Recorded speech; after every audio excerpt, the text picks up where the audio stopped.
Welcome to top headlines. ప్రపంచ ఆదివాసీ దినోత్సవం సందర్భంగా విజయవాడలోని తుమ్మలపల్లి కళాక్షేత్రంలో ఏపీ ప్రభుత్వం తరపున వేడుకలు నిర్వహించారు. ఈ కార్యక్రమానికి సీఎం చంద్రబాబు ముఖ్య అతిథిగా హాజరయ్యారు. ఆదివాసీ మహిళలతో కలిసి సీఎం చంద్రబాబు నృత్యం చేశారు. అనంతరం డప్పు వాయించి గిరిజనుల్లో ఉత్సాహం నింపారు. ప్రపంచ ఆదివాసీ దినోత్సవంగా జరుపుకోవాలని నిర్ణయించారు. అక్కడి నుంచి మీరు చూస్తే చాలా సంవత్సరాలుగా మనం జరుపుకోలేకపోయాం. తెలుగుదేశం ప్రభుత్వం వస్తానే నేను ఆ రోజు ఆదివాసీ దినోత్సవాన్ని జరపాలని ముందుకొచ్చి జీవో నెంబర్ 127 3/8/2018లో రాష్ట్రంలో ప్రతి సంవత్సరం ఆదివాసీ దినోత్సవాన్ని జరుపుకోవాలనుకున్నాం, జరిపాం. కానీ ఇటీవల కాలంలో ఇది కూడా జరపకుండా నిలిపేశారు. మళ్లీ ఈ సాంప్రదాయానికి శ్రీకారం చుట్టిన పార్టీ ఎన్డీఏ తెలుగుదేశం పార్టీ అని చెప్పి కూడా నేను మీకు తెలియజేస్తున్నా. ఈరోజు మన దేశానికే రాష్ట్రపతి ద్రౌపది ముర్ము గారు ఉండడం మనందరికీ గర్వకారణం. ఆవిడ్ని మీరందరూ ఒక స్ఫూర్తిగా తీసుకోవాల్సిన అవసరం ఉంది. ఒక మామూలు మహిళ ఒక స్కూల్లో టీచర్గా పనిచేస్తూ అంచెలంచెలుగా ఎదిగి ఈరోజు దేశానికి అధ్యక్షురాలు కాగలిగిందంటే అది గిరిజనులకుండే ఆదివాసులకుండే ప్రతిభ. ఆ స్ఫూర్తిని ఆదివాసులందరూ తీసుకుని మీరు కూడా ముందుకు సాగాల్సిందిగా మిమ్మల్ని అందరినీ కోరుతున్నా. ఆదివాసులు అనగానే శౌర్యం, సహజ ప్రతిభ, నైపుణ్యం కలిగిన వ్యక్తులు, ప్రకృతిని ఆరాధించేవాళ్లు. ఇప్పుడే ఏకలవ్యుడు ఇక్కడే ఫోటోలు కూడా తీసుకున్నా. ఏకలవ్యుడు నిషిద ట్రైబ్. ఎవరన్నా జీపీటీకి వెళ్తే అది చెప్తుంది ఏ ట్రైబ్ అని కూడా. ఒక గిరిజన కుటుంబంలో పుట్టి టీచరు లేకపోయినా కాదు అని నిరాకరించిన ఫోకస్ పెట్టాడు, విద్యను అభ్యసించాడు. ఎప్పటికీ ఒక ఆదర్శంగా నిలిచే వ్యక్తి ఏకలవ్యుడు అని చెప్పి కూడా నేను మీకు తెలియజేస్తున్నా. అలాంటి వాడు గిరిజనలో పుట్టడం గిరిజన స్ఫూర్తికి ఇదొక నిదర్శనం. ఇదే కాకుండా ఆదివాసులందరూ వ్యవసాయం, అటవీ ఉత్పత్తులు, హస్తకళలు, జానపద సంగీతం, నృత్యం చేయడం, సాంప్రదాయ ఆహారాలు అంటే మళ్లీ ప్రపంచం మొత్తం ఈ యొక్క ఆర్గానిక్ ఆహారానికి శ్రీకారం చుట్టే పరిస్థితికి వచ్చారు. ఇవన్నీ ఆలోచించినప్పుడు భవిష్యత్తులో ఈ ఆదివాసులుండే ఈ ప్రాంతాల్లో ఎక్కువ అవకాశాలు కూడా ఉన్నాయని చెప్పి కూడా నేను మీకు తెలియజేస్తున్నా.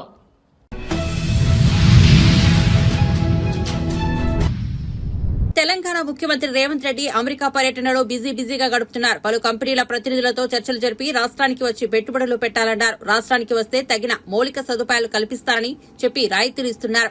సీఎం రేవంత్ రెడ్డితో పాటు మంత్రులు శ్రీధర్ బాబు, కోమిటిరెడ్డి వెంకటరెడ్డి, రాష్ట్ర ప్రభుత్వ ప్రధాన కార్యదర్శి శాంతికుమారి, ఇతర ఉన్నతాధికారులు అమెరికా పర్యటనలో ఉన్నారు. ఈ సందర్భంగా ముఖ్యమంత్రి రేవంత్ రెడ్డి ప్రఖ్యాత అడోబ్ సిస్టమ్స్ సీఈఓ శంతను నారాయణతో భేటీ అయ్యారు.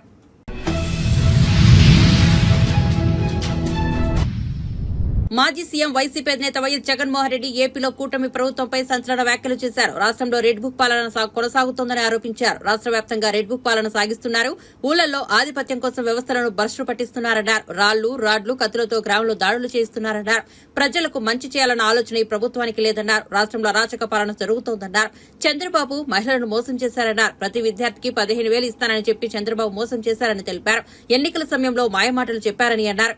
మన ప్రభుత్వమే ఉంటే ఇప్పటికే అందరికీ రైతు భరోసా ఉండేదని వైఎస్ జగన్ అన్నారు. నంద్యాల జిల్లా సీతారామపురంలో మృతి చెందిన వైఎస్ఆర్సీపీ కార్యకర్త సుబ్బారాయుడు కుటుంబాన్ని పరామర్శించేందుకు వెళ్లారు. పరామర్శ అనంతరం మీడియాతో మాట్లాడారు. మిగతా వాళ్ళకు ఫోన్ చేస్తా ఉన్నట్టుగా వీళ్ళకు గ్రామంలో కనిపిస్తా ఉంది, కానీ ఏ ఒక్కరూ కూడా రారు. పోలీసులు అదనపు బలగాలు రావు. సాక్షాత్తు పోలీసుల సమక్షంలో ఇదే సీతారాంపురం అనే ఇదే గ్రామం జిల్లా కేంద్రమైన నంద్యాలకు కేవలం 15 కిలోమీటర్ల దూరంలో ఉంది. కేవలం 10 కిలోమీటర్ల దూరంలోనే ఉంది. 15 కూడా కాదు, 10 కిలోమీటర్ల దూరంలోనే ఉంది. 10 కిలోమీటర్ల దూరంలో జిల్లా హెడ్ క్వార్టర్స్. ఆ జిల్లా హెడ్ క్వార్టర్స్ లో ఎస్పీ ఉంటాడు. ఆ జిల్లా హెడ్ క్వార్టర్స్ లో ఎస్పీ ఉంటాడు. ఆ జిల్లా హెడ్ క్వార్టర్స్ లో ఎస్పీ ఉంటాడు. ఇక్కడ నుంచి కేవలం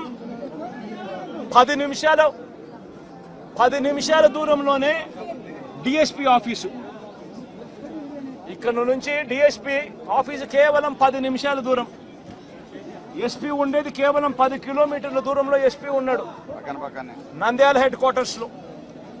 ఇటువంటి పరిస్థితుల్లో ఈ గ్రామానికి కనుక పోలీసులు కనుక పంపించి ఉండింటే, ప్రొటెక్షన్ పంపించి ఉండింటే ఈ గ్రామంలో ఘటన జరిగి ఉండేది కాదు. సాక్షాత్తు ఎస్ఐ చూస్తా ఉన్నాడు, సాక్షాత్తు కానిస్టేబుల్ చూస్తా ఉన్నారు. వీళ్ళందరూ చూస్తా ఉండగానే అదనపు బలగాలు ఏ ఒక్కరూ కూడా ఇక్కడికి రాకుండా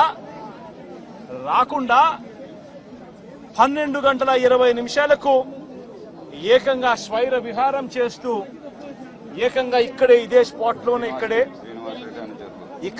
స్పాట్ లోనే ఈ గ్రామానికి సంబంధించిన అన్యాయమైన నాయకుడు, ఇక్కడ సంబంధించిన ఎమ్మెల్యేకి సంబంధించిన ప్రోద్బలం, ఇక్కడికి సంబంధించిన చంద్రబాబు నాయుడు గారు లోకేష్ గారు వాళ్ళిద్దరి అండదండలు, వీళ్ళందరి అండదండలతో పోలీసులు ఎవరూ కూడా పంపించకుండా, పోలీసులు ఎవరూ కూడా ఇక్కడికి రాకుండా సాక్షాత్తు ఎస్ఐ సమక్షంలో, సాక్షాత్తు ఇద్దరు కానిస్టేబుల్ సమక్షంలో స్వైర విహారం చేస్తూ ఏకంగా నరకడం జరిగారు. సుబ్బరాయుడిని హతమార్చారు, మిగతా ఇద్దరిని కొట్టారు, మిగతా 2 కుటుంబాలలో కొట్టారు. చివరికి సుబ్బరాయుడు భార్య పెద్దమ్మను నరికారు. ఇవన్నీ ఇక్కడే జరిగాయి, ఇదే గ్రామంలో జరిగాయి. కానీ ఎస్ఐ కానీ కానిస్టేబుల్ కానీ ఎవరు కూడా ఆపగలిగే పరిస్థితి కూడా లేదు.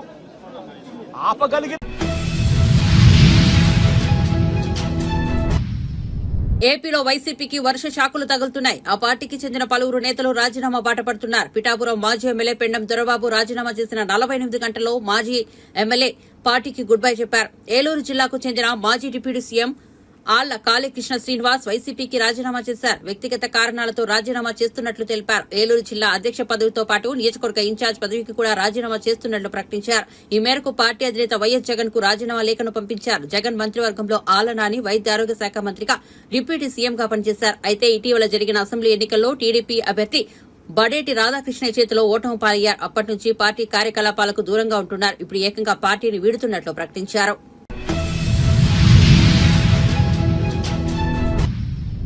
సుంకిసాల ప్రాజెక్టుపై ప్రభుత్వం అసత్య ప్రచారం చేస్తోందని బీఆర్ఎస్ వర్కింగ్ ప్రెసిడెంట్ కేటీఆర్ విమర్శించారు. ఆ ప్రాజెక్టుకు పునర్జీవనం తెచ్చిందే బీఆర్ఎస్ ప్రభుత్వం అని చెప్పారు. హైదరాబాద్ నీటి అవసరాల కోసం సుంకిసాల ప్రాజెక్టు మొదలుపెట్టారని, అయితే దానిని నల్లగొండ ప్రజలు తీవ్రంగా వ్యతిరేకించారని గుర్తు చేశారు. తెలంగాణ భవన్లో మాజీ మంత్రులు సవితా ఇంద్రారెడ్డి, మహమూద్ అలీతో కలిసి కేటీఆర్ మీడియాతో మాట్లాడారు. నాగార్జున సాగర్ లో డెడ్ స్టోరేజ్ ఉన్న హైదరాబాద్ కు నీటి కష్టాలు రాకూడదని ఈ ప్రాజెక్టు చేపట్టామన్నారు. హైదరాబాద్ తో పాటు చుట్టుపక్కల గ్రామాలకు సాగు, త్రాగునీటి కోసం సుంకిసాల ఉపయోగపడుతుందని చెప్పారు. ప్రధాన ప్రతిపక్షంగా ముఖ్యంగా ఈ ప్రాజెక్టును ముందుకు తీసుకుపోయిన పార్టీగా మా అందరి మీద ఉందని మేము అనుకుంటాం. హైదరాబాద్ తాగునీటి అవసరాల కోసం ఈ ప్రతిపాదన కొత్తది కాదు. హైదరాబాద్ తాగునీటి అవసరాలు భారతదేశంలో ఉన్న మహానగరాల్లో వేగంగా ఎదిగి మొత్తం ఒక విశ్వనగరంగా ఎదిగే సత్తా ఉన్న నగరం హైదరాబాద్ అనే సంకల్పంతో గతంలో కోట్ల విజయభాస్కర్ రెడ్డి గారు ముఖ్యమంత్రిగా ఉన్నప్పుడు 91, 92 ఆ ప్రాంతంలో అనుకుంటా ఈ ప్రాజెక్టుకు ఆనాడు ప్రతిపాదన చేయడం జరిగింది అప్పటి కాంగ్రెస్ ప్రభుత్వం.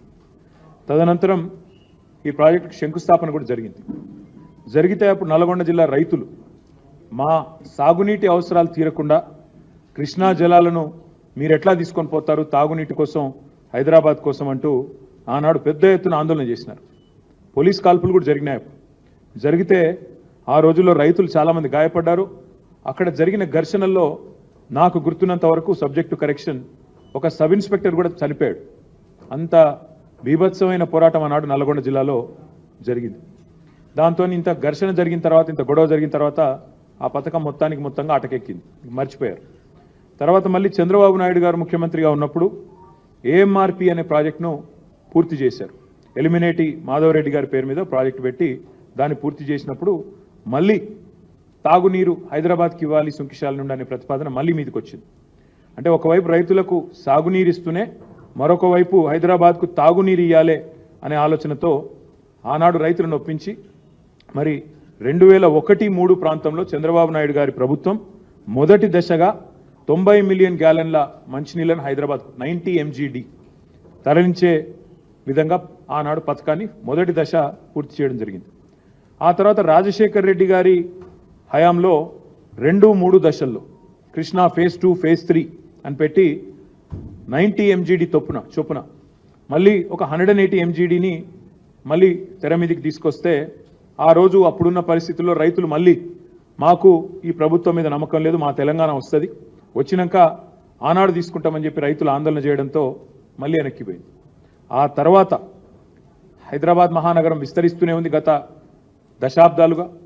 ముఖ్యంగా గత దశాబ్దంలో అయితే బ్రహ్మాండంగా విస్తరించింది. హైదరాబాద్ పెరుగుతున్న నీటి అవసరాలు, తాగునీటి అవసరాలను దృష్టిలో పెట్టుకొని పెద్దలు కేసీఆర్ గారు మరి ఒకవైపు వాయువేగంతో సాగునీటి ప్రాజెక్టులు కడుతూ రైతుల్లో ఒక విశ్వాసాన్ని నింపి కృష్ణానది మీద అటు పైన మనకు తుమ్మిళ్ళ కావచ్చు, ఇంకా ఇతర పథకాలు కావచ్చు, అదేవిధంగా పెండింగ్లో ఉన్న కల్వకుర్తి, నెట్టెంపాడు, భీమా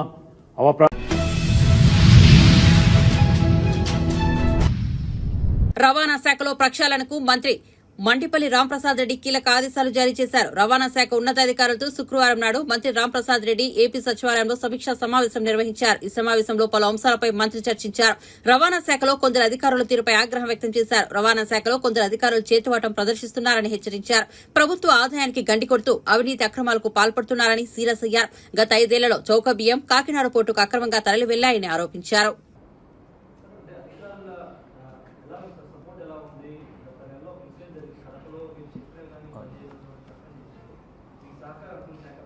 సార్ ముఖ్యంగా నేను ఒకటే చెప్తున్నా, నేనేం సస్పెండ్ చేయలేదు సార్, ట్రాన్స్ఫర్ జరిగింది. ముఖ్యంగా ఆ రోజు మాకు ఈ ప్రభుత్వంలో ఏ అధికారి మీద జులుం అయితే ఉండదు. ఆ రోజు అక్కడ జరిగిన పరిణామాలు అయితేనే, అక్కడున్న యూనియన్స్ వాళ్ళు అయితేనే, అక్కడికి వచ్చిన కార్మికుల సమస్యల మీద నేను అడగడం జరిగింది. ఆయన దాన్ని పట్టించుకోకపోవడం వల్లే ఆయన మార్చామని చెప్పక సస్పెండ్ చేసే అధికారం మాకు కూడా లేదు. చెప్పండి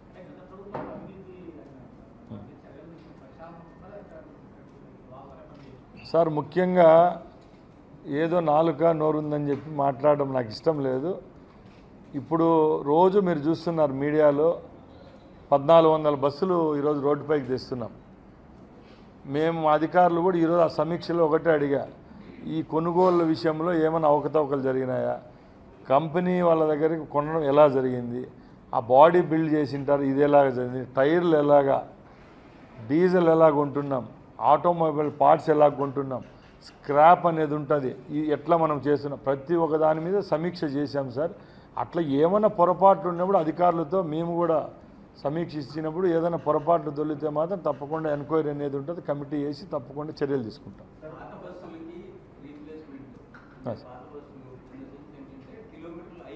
అవును సార్.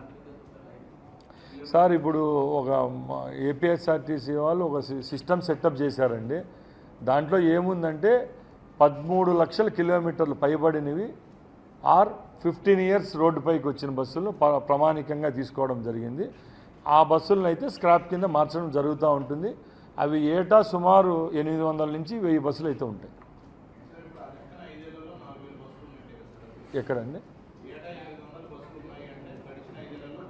సార్? ప్రతి ఒక్క ఏటా రొటీన్గా ఈ స్క్రాపింగ్ అనేది జరుగుతూ ఉంటుందండి. కొత్త బస్సులు కూడా కొంటా వస్తూ ఉంటారు. ఇప్పుడు ఈ 1400 బస్సులు అయితే ఏమన్నారో అవి మీరు చెప్పినట్టు రీప్లేస్మెంట్ వివిధ కేటగిరీల్లో మేము రీప్లేస్ చేస్తూ వచ్చాము.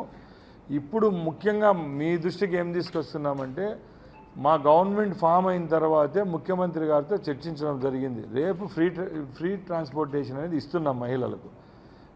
ఆ ఇచ్చే రోజుకి ఆక్యుపెన్సీ రేట్ అనేది ఆటోమేటిక్గా పెరుగుతుంది. అప్పుడు మనం ఖచ్చితంగా బస్సులు కొనాలి. ఉత్త బస్సులు కొంటే సరిపోదు కదా, అక్కడ ఉండే మ్యాన్ పవర్ కూడా ఇంక్రీజ్ చేయాలి. కాబట్టి తప్పకుండా కొనబోయే బస్సులు అలాగే దానికి సంబంధించిన డ్రైవర్లు అయితేనే, కండక్టర్ అయితేనే, మెకానికల్ పీపుల్ అయితేనే ఎంప్లాయ్మెంట్ అయితే కల్పిస్తాం.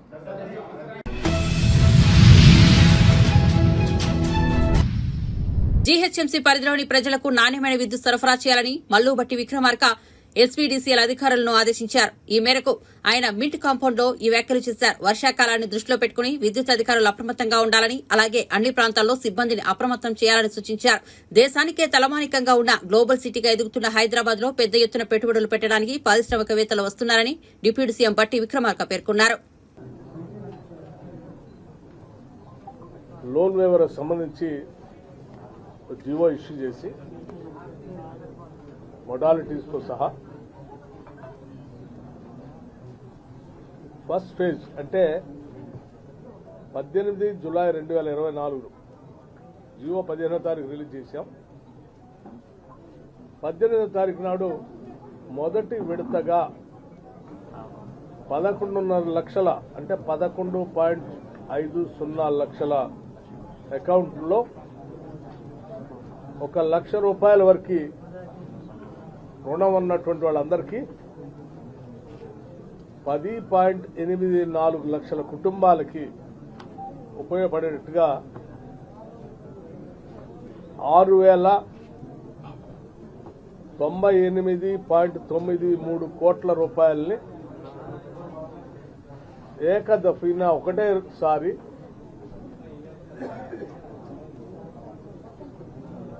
లోన్ వేవర్కి సంబంధించిన నిధులు రిలీజ్ చేయడం జరిగింది వారి అకౌంట్లో. అలాగే మరలా రెండవసారి ఇన్స్టాల్మెంట్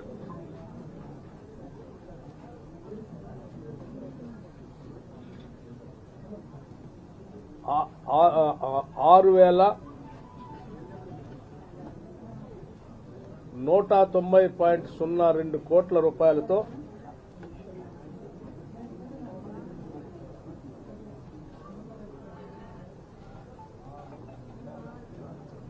మరొకసారి జూలై మాసంలోనే రెండో విడత రిలీజ్ చేయడం జరిగింది.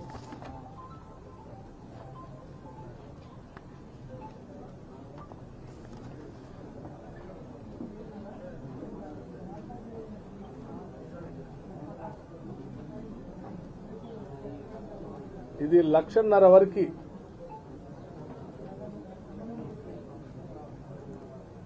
రుణం ఉన్నటువంటి వాళ్ళందరికీ నేరుగా వారి అకౌంట్లోకి డబ్బులు ట్రాన్స్ఫర్ చేసేటువంటి విధానాన్ని చేయటం జరిగింది. దీనికి సంబంధించి 5,45,407 కుటుంబాలు రైతు కుటుంబాలకి 5,45,407 రైతు కుటుంబాలకి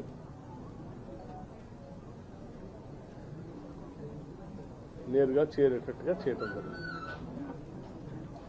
ఈ రెండు ఫేజులు కలిపి మొత్తం 12,289 కోట్ల రూపాయలు. కేంద్రంలోని బీజేపీ ప్రభుత్వంపై సిపిఐ నేత నారాయణ తీవ్ర వ్యాఖ్యలు చేశారు. శుక్రవారం ఆయన మీడియాతో మాట్లాడుతూ బడ్జెట్ లో ఏపీకి ఎంతో మేలు చేసినట్లు అటు కేంద్రం ఇటు రాష్ట్రంలోని కుటుంబ ప్రభుత్వం గొప్పలు చెప్పుకుంటోందని అన్నారు. కానీ వాస్తవ పరిస్థితి అందుకు భిన్నంగా ఉందని తెలిపారు. ప్రత్యేక హోదా విషయంలో కేంద్రంపై సీఎం చంద్రబాబు ఒత్తిడి తేవాలని సూచించారు. లేదంటే గత ముఖ్యమంత్రి జగన్ కు పట్టిన గతే మీకు పడుతుందని అన్నారు. గవర్నర్స్ ఉపయోగించుకొని దుర్మార్గంగా ఖర్చు సాధింపు చేస్తున్నారు. ఈ పద్ధతుల్లో ప్రజాస్వామ్యాన్ని కాపాడడం సాధ్యం కాదు. దీనిపైన కేంద్ర ప్రభుత్వం తీసుకోవాల్సిన నిర్ణయాలు ఒకటి ఉందంటే గవర్నర్కి మీరు పెత్తనం ఇవ్వబాకండి. ఎలక్టెడ్ గవర్నమెంట్స్ ఉన్నాయి, ఎలక్టెడ్ గవర్నమెంట్స్ క్యాబినెట్ ఉంది, దాని నుంచి మీరు చర్చించండి. ప్రతిపక్షాలు ఉన్నాయి, చర్చించుకోండి. అంతేగాని మీ ప్రతిపాదన మాకు సంబంధం అనిపిస్తుంది పక్కన పడేస్తే కుదరదు. ఇప్పుడు పాండిచేరి లెఫ్టినెంట్ గవర్నర్ ఉంది, అసెంబ్లీకి సంబంధం లేకుండా వాళ్ళు అన్నీ ఆపేస్తున్నారు వాళ్ళు ఇచ్చినట్టుగా. ఢిల్లీ ఉంది, ముఖ్యమంత్రిని తీసుకొని జైల్లో పెట్టి లెఫ్టినెంట్ గవర్నర్ పరిపాలిస్తున్నారు రాష్ట్రాన్ని. అంటే అన్ని బిల్లు ఆపేస్తున్నారు. ఒక విధంగా చెప్పాలంటే ఎలక్టెడ్ గవర్నమెంట్ని ధ్వంసం చేసేటువంటి పద్ధతుల్లో అంటే మీకు వ్యతిరేకం ఉంటే అనుకూలంగా జోలికి పోరు. ఇప్పుడు కేజ్రీవాల్ మోడీకి నమస్కారం పెట్టేశారనుకో ఆయన బయట ఉంటాడు, లోపల ఉండడు. అట్లాంటి ఎంతమంది లేరు? 1,000 కోట్ల రూపాయల అవినీతి పాల్పడిన వాళ్ళందరూ కూడా బెయిల్ పైన ఉన్నారు కదా, దయాదక్షిణ పైన. కాబట్టి ఇది ఒక కక్షపూరిత వైఖరితోటి బడ్జెట్తో సహా కేటాయింపుల్లో అన్యాయం చేస్తూ ఉన్నారు. దీన్ని ఎదుర్కోవాల్సిన అవసరం ఉంది. ఎదుర్కోవాలంటే ఎట్లా ఎదుర్కోవాలి? న్యాయబద్ధంగా ఎదుర్కోవాలా? న్యాయబద్ధంగా ఎదుర్కోవాలంటే మన తెలుగు రాష్ట్రాలు ఉన్నాయి, ప్రతిపక్షమే లేదు, అంత అధికారపక్షమే. ఆంధ్రప్రదేశ్లో ఇద్దరు వాళ్ళ పక్కే ఉన్నారు. జగన్ ఆయన పక్కే ఉన్నాడు, చంద్రబాబు ఆయన పక్కే ఉన్నాడు.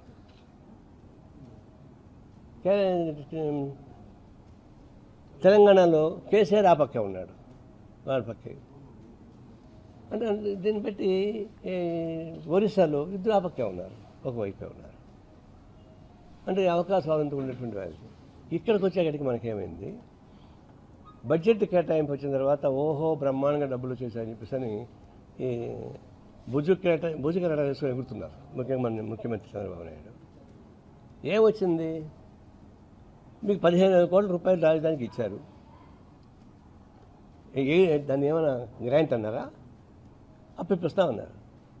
ఇప్పుడు దీనికి డబ్బులు కావాలంటే నాకు ల్యాండ్ ఉంటే షూరిటీ పెడతా, నా షూరిటీ ఆయన డబ్బులు ఇస్తారు. ఆయన డబ్బులు ఎక్కితే నా భూమిని ఏళ్ళ వేస్తారు. అట్లాంటి షూరిటీ వాళ్ళకి ఇచ్చింది. అప్పుగా ఇచ్చారు చెప్తే వాళ్ళేమి గ్రాంట్కి ఇవ్వలే. నిన్న సీతారామన్ చాలా అందంగా అబద్ధం చెప్తారు. ఆమె చేసినంత అబద్ధాలు ఇంకొకటి చెప్పరు. చివరికి వాళ్ళు తమిళనాడులో అన్నారు, మా రాష్ట్రంలో పుట్టినావు నువ్వు, తమిళనాడుకి అన్యాయం చేస్తానని అడిగారు వాళ్ళు. నన్ను మా రాష్ట్రం పెళ్లి చేసుకుంది, మాకు కూడా అన్యాయం చేస్తానని చెప్పాను. ఎందుకంటే ఇప్పుడు ఇచ్చిన డబ్బుల్ని అప్పుల్ని గ్రాంట్గా ఇవ్వకుండా అప్పులని చెప్పేసి నేను బ్రహ్మాండంగా ఇచ్చామని చెప్తున్నారు. మనం అడిగింది ఏంటి? చంద్రబాబు నాయుడుతో సహా అంతా అడిగింది ఏంటంటే మాకు ప్రత్యేక హోదా.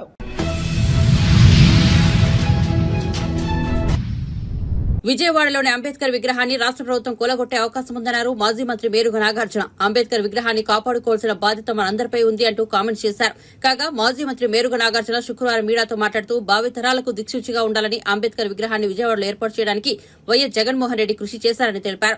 గతంలో అంబేద్కర్ విగ్రహాన్ని పెట్టమంటే చంద్రబాబు కేసులు పెట్టారని తెలిపారు. ఎక్కడైనా విగ్రహం పెట్టినప్పుడు చూడడానికి వెళ్లినా కూడా కేసులు నమోదు చేశారని అన్నారు. ఇప్పుడు విజయవాడలో అంబేద్కర్ విగ్రహంపై దాడికి ప్రయత్నించారని తెలిపారు. స్వయాన ప్రభుత్వం ఇన్వాల్వ్ అయి చేయించినందుకు చింతిస్తూ ఉన్నాం. ఎందుకంటే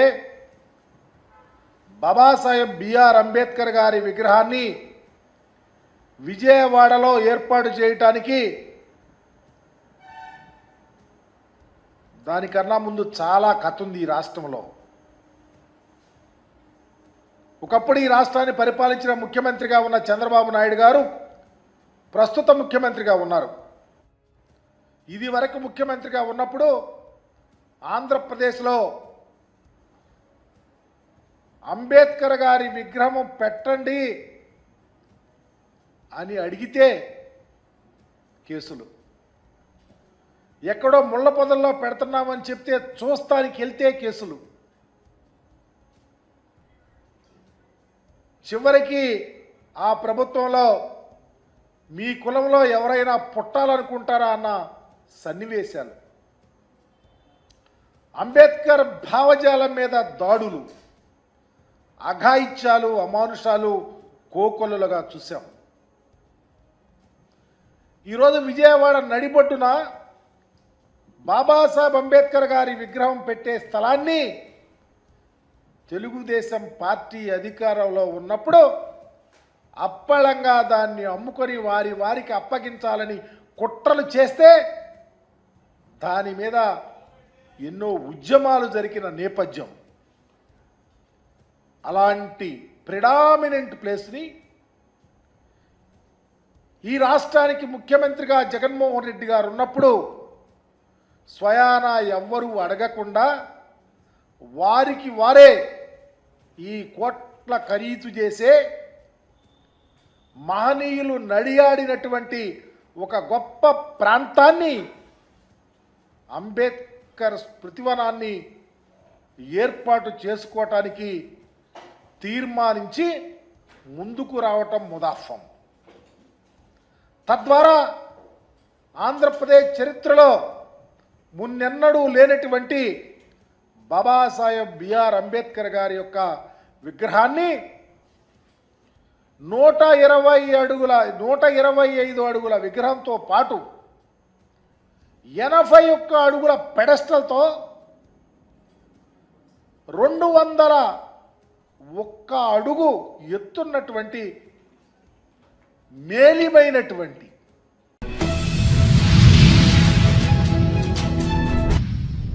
సినీ తారలు పాయల్ రాజ్పూత్, సంయుక్త మేనన్ కరీంనగర్ లో సందడి చేశారు. పట్టణంలో ఓ షాపింగ్ మాల్ ప్రారంభోత్సవ కార్యక్రమంలో వారు పాల్గొన్నారు. ఈ సందర్భంగా వారిని చూసేందుకు అభిమానులు భారీగా తరలివచ్చారు. మహిళల భద్రతే లక్ష్యంగా పనిచేస్తున్న షీటీ బృందంతో పాయల్, సంయుక్త ఫోటోలు దిగి బ్యానర్ను ప్రదర్శించారు. అనంతరం వేదికపై మాట్లాడుతూ యువతలో జోష్ నింపారు.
స్వయంభూ అండ్ ఇంకోటి బెల్లంకొండ శ్రీనివాస్ గారితో ఒక మూవీ చేస్తున్నాము.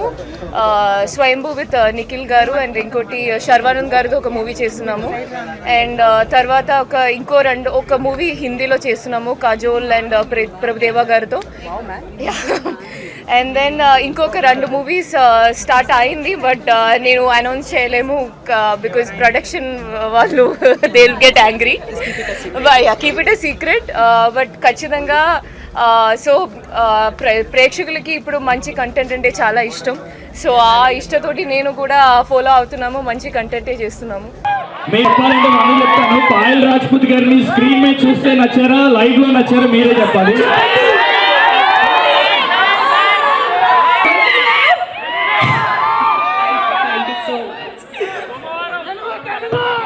తెలుగు సో RX 100 లో ఎందు నచ్చిందా ఆర్ మంగళవారంలో శైలు నచ్చిందా?